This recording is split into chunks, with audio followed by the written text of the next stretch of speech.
brothers connected by love and letters. William and James Adams grew up in Harlan County in the late 1920s and 1930s.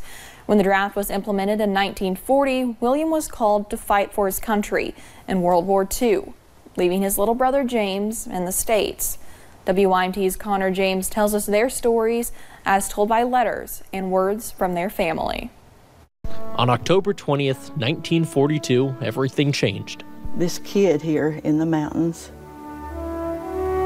they knew who he was. They called his name. The U.S. Army drafted William Adams. He preferred to go by Bill, and he was just 19. He laid the last night in that bed with his daddy, with his arms around him.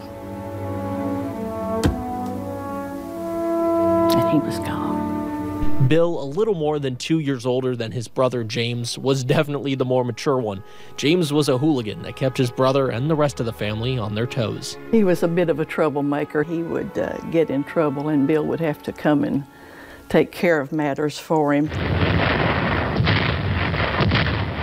Then Bill left for Europe, but stayed connected to his family. I will write you a letter to let you know I am fine.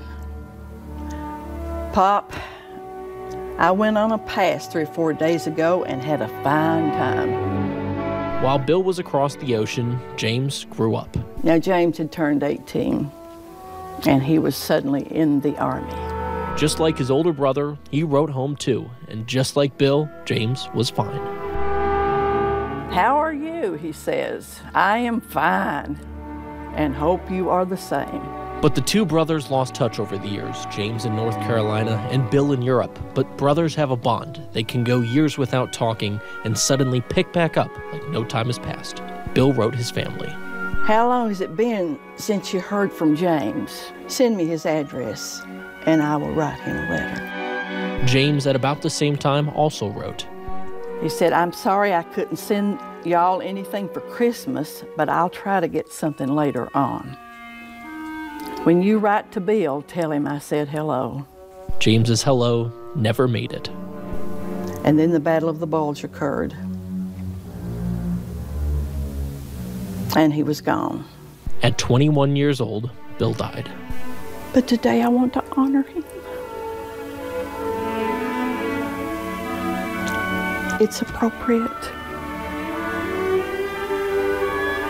Private First Class, William Adams. His name now inscribed on a plaque next to hundreds of names of other Harlan Countyans, each with a story, and each just as unique as Bill and James's. In Harlan County, Connor James, WYMT Mountain News.